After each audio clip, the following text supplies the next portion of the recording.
হেরজলিয়া পিতুয়াত তেল আবিবের উত্তর পশ্চিম উপকূলে অবস্থিত এই অভিজাত এলাকাটি ইসরায়েলের সবচেয়ে রক্ষণশীল ও নিরাপদ জায়গাগুলোর একটি। এখানে সমুদ্রের নীল জলরাশি আর পাম গাছের সারি, আর এখানেই দাঁড়িয়ে আছে ডান একেজিয়া হেরজেলিয়া হোটেল, 5 তারকা লাক্সারি রিসোর্ট, যার প্রতিটি সুইটে রাত কাটাতে খরচ হয় $1000। 28 মার্চ বিকেল 4:23। হোটেলের সুইমিং পুলের অগ্রভাগে কয়েকজন বিদেশি পর্যটক রোদ পোহাচ্ছিলেন। পুলের পাশের কনফারেন্স রুমে চলছিল এক গোপন বৈঠক। অংশগ্রহণকারীরা যুক্তরাষ্ট্রের সামরিক গোয়েন্দা বিভাগের 3 জন কর্মকর্তা এবং ইসরায়েলের IFF এর 2 জন জ্যেষ্ঠ কমান্ডার। বৈঠকের এজেন্ডা ছিল উত্তরের সীমান্তে হিজবুল্লাহর বর্ধিত কার্যকলাপ মোকাবেলায় যৌথ কৌশল নির্ধারণ। সেই মুহূর্তে আকাশে ড্রোনের গুঞ্জন, কেউ পাত্তা দেয়নি। হেরজিলিয়ার আকাশে ড্রোন দেখা অস্বাভাবিক কিছু নয়, কিন্তু পরবর্তী কয়েক সেকেন্ডের ঘটনা সব হিসাব উল্টে দেয়। একটি নির্ভুল ক্ষেপণাস্ত্র এসে আঘাত হানে কনফারেন্স রুমের ঠিক ওপরের দেয়ালে। তার পরপরই আরও 2টি ড্রোন সুইমিং পুলের দক্ষিণ প্রান্তে লক্ষ্যবস্তুতে আঘাত করে। ধোঁয়া আর কাচের টুকরো উড়তে থাকে চারদিকে। কেউ দায় স্বীকার করতে দেরি করেনি। মাত্র 17 মিনিটের মধ্যেই ইরানের বিপ্লবী গার্ডের টেলিগ্রাম চ্যানেলে বার্তা, আমরা আঘাত করেছি যুক্তরাষ্ট্র ইসরায়েলের যৌথ সামরিক বৈঠকের কেন্দ্রভূমিতে। ডান একেজিয়া হেরজিলিয়া হোটেলটি সরাসরি সামরিক ঘাঁটি নয়। এখানে কোনো কামান নেই, কোনো ট্যাঙ্ক নেই। তাহলে কেন ইরানের প্রথম সারির টার্গেট? কারণ এই হোটেলটি ইসরায়েলের সফট পাওয়ার কৌশলগত কেন্দ্র। তেল আবিব থেকে মাত্র 20 মিনিট দূরে সমুদ্র তীরবর্তী এই রিসোর্টটি ব্যবহার করে ইসরায়েল তার সবচেয়ে গুরুত্বপূর্ণ কিছু কাজ সম্পন্ন করে থাকে। এখানে হয় হাইটেক কোম্পানির সিইওদের সম্মেলন, এখানে থাকে বিদেশি কূটনীতিকরা, এখানে হয় ধনী ব্যক্তিদের প্রাইভেট মিটিং, কিন্তু সবচেয়ে গুরুত্বপূর্ণ এখানেই হয় ইসরায়েল ও যুক্তরাষ্ট্রের যৌথ সামরিক বৈঠক। গোয়েন্দা সূত্র বলছে, ইরান যুদ্ধ শুরু করার পর থেকে ইসরায়েল যুক্তরাষ্ট্রের বেশ কয়েকটি গুরুত্বপূর্ণ কৌশলগত বৈঠক এই হোটেলেই হয়েছে। বেসামরিক স্থানে হওয়ায় এই বৈঠকগুলো আন্তর্জাতিক আইনের আড়ালে সুরক্ষিত থাকে। ইসরায়েলের জন্য এটি ছিল নিরাপত্তার এক চমৎকার কৌশল। সামরিক ঘাঁটির বদলে বেসামরিক হোটেলে বসবে গোপন সামরিক পরিকল্পনা। ইরান সেই কৌশল ভেঙে দিয়েছে। হোটেল আর সামরিক ঘাঁটির মধ্যে পার্থক্য মুছে দিয়েছে তাদের ক্ষেপণাস্ত্র। ইরানের ভাষ্য, ইসরায়েল যদি বেসামরিক স্থাপনাকে সামরিক কাজে ব্যবহার করে, তাহলে সেটি আর বেসামরিক থাকে না। হামলার পরপরই ইসরায়েলের সংবাদ মাধ্যম দ্য টাইমস অফ ইসরায়েল নিশ্চিত করে হোটেলের ব্যাপক ক্ষয়ক্ষতি হয়েছে। দেয়াল ফেটে গেছে, সুইমিং পুলের পাশের কাচের দেওয়াল ধ্বংস হয়েছে। তবে আনুষ্ঠানিকভাবে ইসরায়েল দাবি করে কোনো হতাহতের ঘটনা ঘটেনি। কিন্তু ইসরায়েল যা বলেনি তা হলো, সেই বৈঠকের পরে যুক্তরাষ্ট্রের 3 কর্মকর্তাকে জরুরি ভিত্তিতে দেশে ফিরিয়ে নেওয়া হয়েছে। আর ওই হোটেলে এখন আর কোনো উচ্চ পর্যায়ের বৈঠক হচ্ছে না। ইরানের জন্য এটি ছিল এক সুস্পষ্ট বার্তা। প্রথম দিকে ইরান শুধু সামরিক ভবনগুলোকে টার্গেট করত, কিন্তু ইসরায়েল অভিযোগ করেছিল সামরিক ভবনগুলোর অনেকগুলোই ছিল ফেক টার্গেট, যেখানে প্রকৃত সামরিক কার্যক্রম সীমিত। ইরান সেখান থেকে শিক্ষা নিয়ে কৌশল পরিবর্তন করেছে। এখন তারা টার্গেট করছে সেসব বেসামরিক স্থাপনা যেগুলো প্রকৃতপক্ষে সামরিক কাজে ব্যবহৃত হচ্ছে। জার্মানির গোয়েন্দা সংস্থা BND ইতোমধ্যেই এক প্রতিবেদনে অভিযোগ করেছে, এই টার্গেট রিডেফিনিশনের পেছনে রাশিয়ার প্রযুক্তিগত সহায়তা রয়েছে।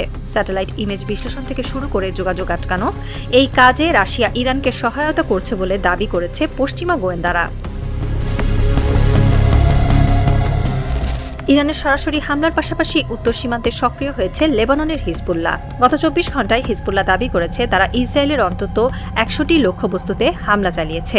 আর সবচেয়ে বড় দাবি, গত 2 সপ্তাহের যুদ্ধে তারা ইসরায়েলের 100টির কাছাকাছি মার্কাভা ট্যাঙ্ক ধ্বংস বা ক্ষতিগ্রস্ত করতে সক্ষম হয়েছে। মধ্যপ্রাচ্য কেন্দ্রিক সংবাদ মাধ্যমও এই সংখ্যার সত্যতা নিয়ে প্রতিবেদন প্রকাশ করেছে। তাদের সূত্র বলছে, সংখ্যাটি 75 থেকে 100-র মধ্যে। হিজবুল্লাহ প্রকাশ করেছে একাধিক ভিডিও ফুটেজ, যেখানে দেখা যায় পাহাড়ের এক প্রান্ত থেকে ছোড়া টিভি গাইডেড মিসাইল কিভাবে নির্ভুলভাবে ইসরায়েলের ট্যাঙ্কে আঘাত করছে। এই মিসাইলগুলো ইরানের তৈরি তুফান সিরিজের অ্যান্টি ট্যাঙ্ক মিসাইল। এগুলোর রেঞ্জ 5 থেকে 6 কিলোমিটার। পাহাড়ি এলাকায় এই রেঞ্জ অনেক বড় বিষয়, কারণ পাহাড়ের আড়াল থেকে একদিকে টার্গেট দেখা যায় না, অন্যদিকে গুলি ছুড়ে আড়ালে চলে যাওয়া যায়। হিজবুল্লাহ এই কৌশলে ইসরায়েলকে কোণঠাসা করে ফেলেছে। ইসরায়েলের সামরিক বাহিনীর বর্তমানে 350 থেকে 400টি আধুনিক মার্কাভা ট্যাঙ্ক রয়েছে। এর মধ্যে যদি 100টি ক্ষতিগ্রস্ত হয়, তাহলে যুদ্ধক্ষেত্রে পদাতিক হামলার ক্ষেত্রে বড় প্রতিবন্ধকতা তৈরি হবে। ইসরায়েলের বিরোধী দল ও সামরিক বাহিনীর প্রধান ইতিমধ্যেই সতর্ক করে দিয়েছেন, উত্তর সীমান্তের এই সংকট সামাল দিতে না পারলে সেনাবাহিনী ভেঙে পড়ার দ্বারপ্রান্তে পৌঁছাতে পারে।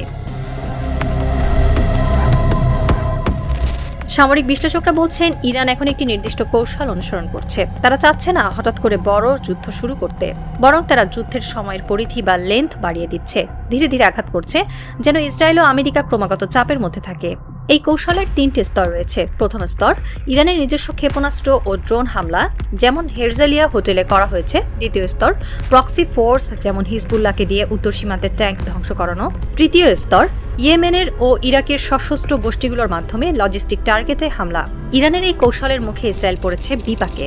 একদিকে ইরানের সাথে যুদ্ধ চলছে, অন্যদিকে উত্তর সীমান্তে হিজবুল্লাহর চাপ বাড়ছে। ইসরায়েলি সামরিক বাহিনীর 2 ফ্রন্টে যুদ্ধ করতে বাধ্য হচ্ছে। সরাসরি ইরান যুক্তরাষ্ট্রের মধ্যে কোনো আলোচনা নেই, কিন্তু পর্দার আড়ালে চলছে তীব্র কূটনৈতিক তৎপরতা। সূত্র বলছে পাকিস্তান এই 2 পক্ষের মধ্যে মধ্যস্থতার চেষ্টা করছে। পাকিস্তানের পররাষ্ট্রমন্ত্রী ইতিমধ্যেই চীনা পররাষ্ট্রমন্ত্রীর সঙ্গে টেলিফোনে আলাপ করেছেন।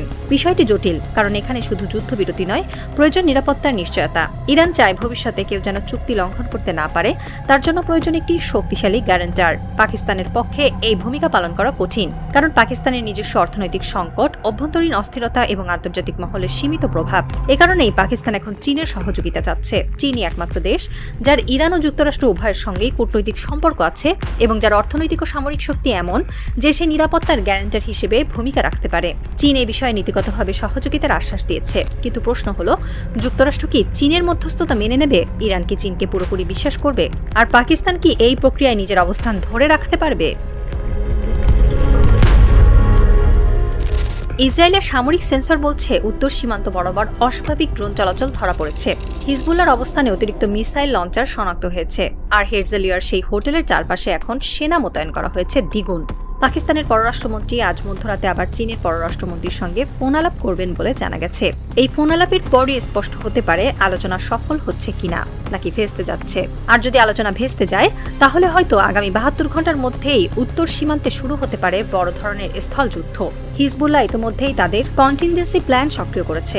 ইরান বলেছে যে কোনো মুহূর্তে আরও স্পর্শকাতর টার্গেটে হামলা চালানো হবে। আর যুক্তরাষ্ট্র বলেছে ইরানের তেল রপ্তানি শূন্যে নামানোর পরবর্তী ধাপ প্রস্তুত। 3 পক্ষের মধ্যে দাঁড়িয়ে আছে পাকিস্তান, আর পাকিস্তানের পেছনে দাঁড়িয়ে আছে চীন। এই জটিল সমীকরণের সমাধান কি হবে কেউ জানে না। শুধু এতটুকু জানা যায়, এই কূটনৈতিক বৈঠকগুলোর ফলাফলই নির্ধারণ করে দেবে আগামী সপ্তাহের যুদ্ধের মানচিত্র। হয়তো যুদ্ধবিরতি আসবে, নয়তো আসবে নতুন মাত্রার সংঘাত।